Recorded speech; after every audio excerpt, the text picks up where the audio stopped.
My parents didn't want to give my children gifts for Christmas.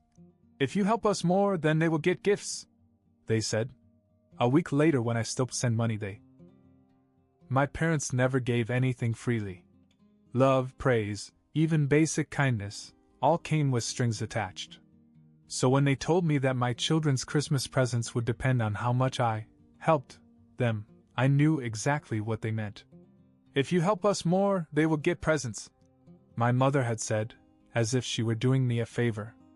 Last year, I sent them $2,000 a month for 6 months.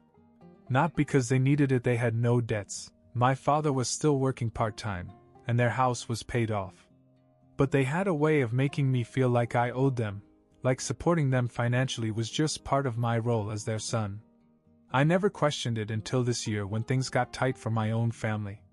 We had some unexpected expenses, and I could only afford to send them $1,000 a month.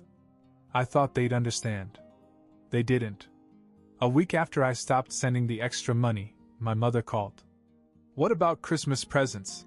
she asked casually, but I knew this wasn't just small talk. "You're not buying them presents?" I asked, already preparing myself for the answer. "Well, Ethan, we have to be fair," she said in that condescending tone she always used when she thought she was being reasonable. "Last year you gave more, and this year, well, we just can't afford to be as generous. You understand, right?" By fair, she meant that my children would be punished if I sent them less money. But the real kicker? My sister, Olivia, sent them nothing. Not a dime.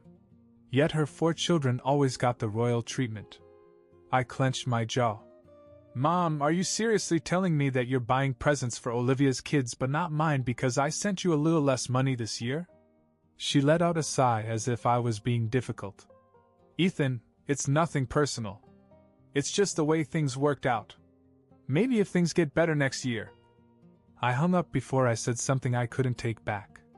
When I told my wife, Claire, she was stunned. "They wouldn't really do that to the kids," she said. "They'll come around. It's Christmas." I wasn't so sure. But we had already agreed to spend Christmas with them, and I didn't want to assume the worst. Maybe she was right. Maybe my parents were just bluffing to make a point. They weren't. When we got there, everything looked perfect. The house was warm, the smell of cinnamon and pine filled the air, and my parents greeted us with big smiles like nothing was wrong. My sister was already there, sipping coffee while her kids tore into presents. Shiny boxes and colorful toys piled up around them, each one labeled, "From Grandma and Grandpa." My parents stood nearby, watching proudly. Lily and Noah, my 2 children, ran to the tree, their little faces lighting up as they searched for their own presents. There were none. I felt something tighten in my chest. Claire shot me a look, her expression unreadable. My mom, suddenly avoiding eye contact, leaned in and whispered, "We weren't going to say anything in front of the kids, but you understand, right? Things are just different this year." I stared at her, barely able to process the words. "Are you serious?" I kept my voice low, but my hands clenched into fists. "You really didn't get them anything?" My dad shrugged and turned back to his coffee. "Ethan, let's not make a scene. It's Christmas." I looked at my kids standing there, confused. Lily tugged on my sleeve. "Daddy, where are our presents?" I swallowed hard. I couldn't let them see me angry, couldn't let them feel the weight of it. "They left them at home, honey," I said quietly. "It's okay. We'll have presents later." I barely got the words out before my son's lower lip quivered. Claire bent down and whispered something to them, trying to keep them calm. I turned back to my parents, my voice calm but firm. "We're leaving." My mom gasped. "Ethan, don't be ridiculous." But I was done. Claire and I got the kids in the car as fast as we could. My mom was still yelling after us, but I wasn't listening. My hands were gripping the steering wheel so tight they hurt. The kids in the back seat were too quiet, and that hurt the most. They were still processing what had just happened. Halfway down the road, my phone started ringing. It was my mom. I ignored it. She called again. Then Olivia. Then my dad. Claire exhaled sharply. They're not going to let this go. I pulled into a diner we used to go to when we were kids, one of those old-school places with red booths and a Christmas tree in the corner. As soon as we sat down, Claire forced a smile and turned to the kids. "All right, Christmas pancakes. Extra whipped cream?" Noah nodded, but Lily just stirred her hot chocolate. I was about to say something to cheer her up when my phone rang again. My dad. I finally picked it up. "What?" "You embarrassed your mom," he said. "Walking out like that? That was cruel." I let out a bitter laugh. "Cruel? You think I'm cruel? You just let my kids sit there and watch their cousins open presents, knowing you didn't get them anything. And I'm the bad guy." Dad sighed. "Ethan, it wasn't about the money dash." "Then what was it about?" I cut him off. "Because it sure as hell wasn't about love." Silence. Then, finally, "We didn't think they'd notice." I almost threw my phone. Claire must have noticed my expression, because she reached over and squeezed my hand. I took a deep breath and lowered my voice. "We're done here, Dad. Don't call me again." I hung up. A few hours later, after we had tried to salvage Christmas with pancakes, presents from us, and a movie night at home, there was a knock at the door. It was my mom. I opened it, arms crossed. "What are you doing here?" She looked uncomfortable, clutching a bag. "I brought presents. For the kids." I didn't move. "Oh, you have presents now? What changed?" She shifted awkwardly. "Your sister said you overreacted. But then I thought about it. And maybe we made a mistake." Claire appeared behind me, arms crossed. "You think?" My mom exhaled sharply, as if she wanted to argue but knew better. She held out the bag. I took it, opened it, and immediately felt my stomach sink. Inside were cheap, last-minute toys, things that had obviously been grabbed in a hurry from a gas station or drugstore shelf. A plastic doll. A small car. No wrapping paper. No thought. Lily looked over my shoulder. "Daddy, what is it?" I turned to her, my heart aching. "Nothing, sweetheart." Then I looked back at my mother. "Keep her." Her face fell. "Ethan Dash. You weren't sorry. You just didn't like the way it looked when we left." I shook my head. "All you care about is winning." Her lips pressed into a thin line. She wanted to argue, but she didn't. Instead, she just turned and left. I closed the door. Claire put an arm around me, and I let out a breath. I looked at my children, playing with the presents we had gotten them, laughing again, the pain slowly fading. This was our real family. And I wasn't going to let my parents ruin another holiday. I woke up the next morning with absolute clarity. I was done being manipulated. I sat at the kitchen table, my coffee growing cold as I scrolled through my phone, rereading the messages from my parents. My mom had sent a dozen texts overnight, ranging from fake concern to outright guilt. My dad had only sent one.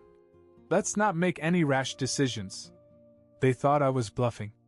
I wasn't. I dialed my mom's number. She picked up right away. "Ethan! I knew you'd come to your senses," she said, her voice way too cheerful, as if we hadn't just had a massive fight the day before. "Now, let's talk about this little misunderstanding." "There's nothing to talk about," I said. "I just wanted to let you know I'm not sending you any more money." Silence. Then laughter. She actually laughed. "Oh, Ethan, don't be silly. Of course you're still going to help us. That's what family does." I grabbed my coffee cup. "Funny. I thought family was about love and support. Not about punishing grandchildren for money." Her tone changed in an instant. "You're seriously still upset about this? You're overreacting." "No," I said. "I've been underreacting for years." She scoffed. "So this is your punishment? You're cutting us off over a few presents?" My dad suddenly got on the line. "Ethan, let's not get ahead of ourselves," he said in his usual fake calm tone that he always used when he was trying to manipulate me. "We're family. You wouldn't do this to your own parents." I didn't even hesitate. I would. And I just did. There was nothing for a moment. Then my mom snapped. After all we've done for you, this is how you repay us? I actually laughed. After everything you've done for me? Like what?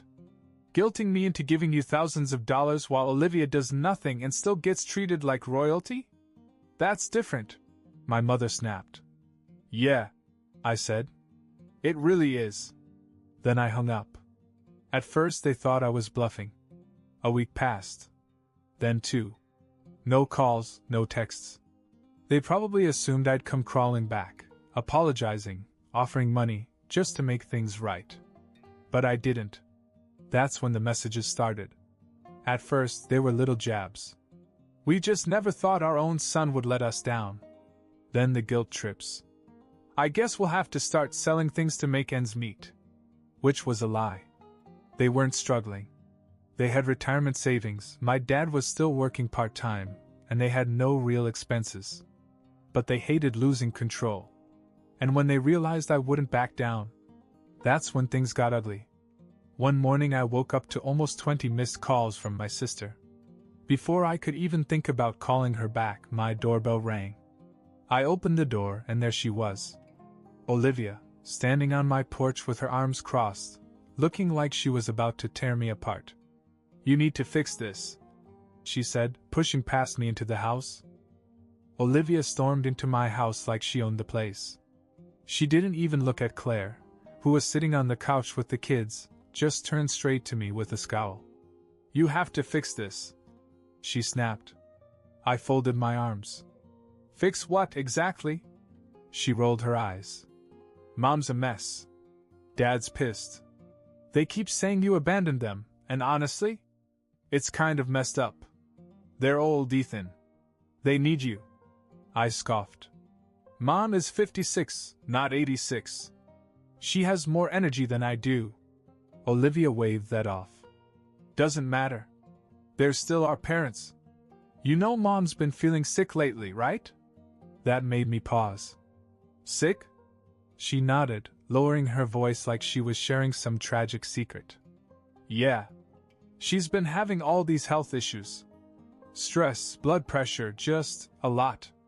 And now with you cutting them off? It's making it worse. She's barely sleeping. She's been crying. Do you really want to be the reason something happens to her? That hit me harder than I expected. For a second, I actually felt guilty. But then I saw it. That little smirk she was trying to hide. She was lying. Or, at the very least, exaggerating the hell out of it. I exhaled, shaking my head. Wow. You almost had me there. Her eyes narrowed. What's that supposed to mean? It means I've seen this play before, I said. They're not getting their way, so now Mom is conveniently sick. And somehow, the only cure is my money? She crossed her arms. You really don't care if something happens to her? I clenched my jaw. No, Olivia, I do care.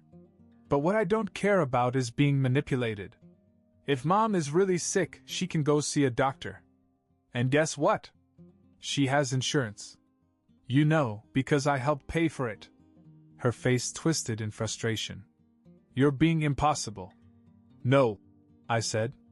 I'm just done playing this game. I opened the door. You can go now. She stared at me for a moment, like she couldn't believe I was serious. Then she scoffed, grabbed her purse, and stormed out.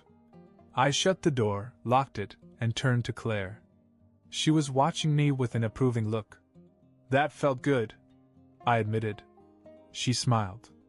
It looked good too. But deep down, I knew this wasn't over. If my parents were desperate enough to fake an illness, they'd try something even worse next. I knew my parents wouldn't give up easily. And I was right. A few days after Olivia's failed guilt trip, my mom called. I almost let it go to voicemail, but curiosity got the best of me. She didn't even say hello. Ethan, your father fell down the stairs. I blinked. What? She sniffled. He was going to get the mail, and he just lost his balance. It was awful. He's in so much pain. And I I don't know how we're going to manage if this keeps happening. I ran a hand down my face. Is he in the hospital? A pause. No, he didn't need the hospital. He's resting. But Ethan, this is exactly what I was talking about. We're getting older. We need support. We need you. I sighed, rubbing my temples. Mom. Dad is 60. He plays golf every weekend. He's fine. Her voice wavered. You don't believe me? I believe he might have tripped, I said. I don't believe that suddenly, right after I cut you off, he's too frail to function. She let out a shaky breath. I didn't want to say this, but I don't think we can keep the house. I almost laughed. You own it outright. But the bills, Ethan, she whined. The maintenance, the repairs, the taxes. Then sell it, I said flatly. Silence. Finally, she whispered, I can't believe you just said that. You mean you can't believe you didn't get what you wanted? I said. Her voice hardened. Fine. Be cruel. Be heartless. But don't expect us to be there for you when you need family. I smirked. Like how you were there for my kids on Christmas? Click. She hung up. For a while, it was peaceful. No calls. No texts. I actually started to feel free. Then one night, Claire nudged me while scrolling through Facebook. You might want to see this. My mom had made a post. It's devastating when your own child turns on you. After everything we've sacrificed, after all the love we've given, we're left abandoned. Growing old is terrifying when the people you raised decide you're no longer worth their time. I never thought I'd know this kind of heartbreak. Disappointed face. The comments were exactly what you'd expect. Oh, sweetheart, I'm so sorry. Some kids are just ungrateful. You deserve better. I scrolled, feeling my blood boil. Olivia had commented, too. I tried talking to him, Mom. He just doesn't care. I don't know who he is anymore. I let out a short, bitter laugh. They're really doing this. Claire rolled her eyes. Oh, they love playing the victims now that you won't play their game. I cracked my knuckles. All right. Let's have some fun. I typed out my own comment. Interesting. Didn't see the same energy when you ignored your grandkids on Christmas because I didn't send enough money. But sure, play the victim. Hope it gets you the sympathy cash you're actually looking for. I hit send. Within minutes, the post was deleted. For the first time in years, I felt free. No guilt, no obligation, no checking my phone every 5 minutes dreading another manipulative message from my parents. They had gone silent after their little Facebook stunt, probably hoping I'd crack and beg for forgiveness. I didn't. Instead, I did something for my family. Claire and I had been driving the same beat-up SUV for years. We kept putting off buying something new because there was always some other expense, unexpected bills, kids' activities, or, more often than not, sending money to my parents. But now, I could finally spend on us. So I bought a new car. Not just any car, a fully loaded, top-tier SUV with all the bells and whistles. Something safe for the kids, reliable, and honestly, something that made me feel good. Claire and I had worked hard, and for once, we were going to enjoy it. I posted a picture online without a second thought. Just a simple caption. Merry, late Christmas to us. Can't wait for new adventures. I didn't even think about my parents when I posted it. But they thought about me. It took less than an hour before my phone rang. My mother. I almost ignored it. Almost. Instead, I picked up, curious to hear what angle she'd try this time. Are you kidding me? She hissed, skipping right past pleasantries. A brand new car? And you're telling us you can't afford to help your own parents? I smirked. There it is. Mom, you don't need my help. You just don't like that I finally stopped letting you take advantage of me. Her voice sharpened. We gave you everything growing up. The least you can do is support us now that we're getting older. You're 56, I said flatly. You don't need support. You need boundaries. That really set her off. So you have money for luxury but not for your own parents? I couldn't help it, I laughed. That's rich. I'm selfish? You let my kids sit there on Christmas morning with nothing while their cousins opened gift after gift. Because I didn't send you enough money. You weaponized Christmas to punish children. And now you're mad that I finally chose my family over you? You've changed, she said, her voice suddenly quiet. But not in a genuine way. It was calculated, rehearsed. I don't even recognize you anymore. I leaned back in my chair. You mean I stopped being someone you could control? Yeah, I guess I did change. Silence. Then she pulled out her favorite trick, playing the victim. Well, if this is how you really feel about your family, I guess we have nothing left to say to each other. I smirked. Guess not. And then I hung up. I thought that was the end of it. I was sure of it. Until 3 days later, when Olivia called. Just thought you should know, she said, her voice dripping with passive aggression. Mom and Dad updated their will. I frowned. Okay? She let out a dramatic sigh. They removed you, Ethan. You and your kids. Everything's going to me now. I actually had to stifle a laugh. Olivia, I don't want anything from them. Silence. I could practically hear her confusion. You what? I chuckled. You think I care about their money? Keep it. Enjoy it. Have fun dealing with them when they actually do get old and start demanding your help. You're going to regret this, she snapped. Pretty sure I won't, I said and hung up. That was the last time I heard from any of them. No calls. No texts. No sudden emergencies or guilt trips. They thought they were punishing me by cutting me out. But in reality, they gave me exactly what I wanted.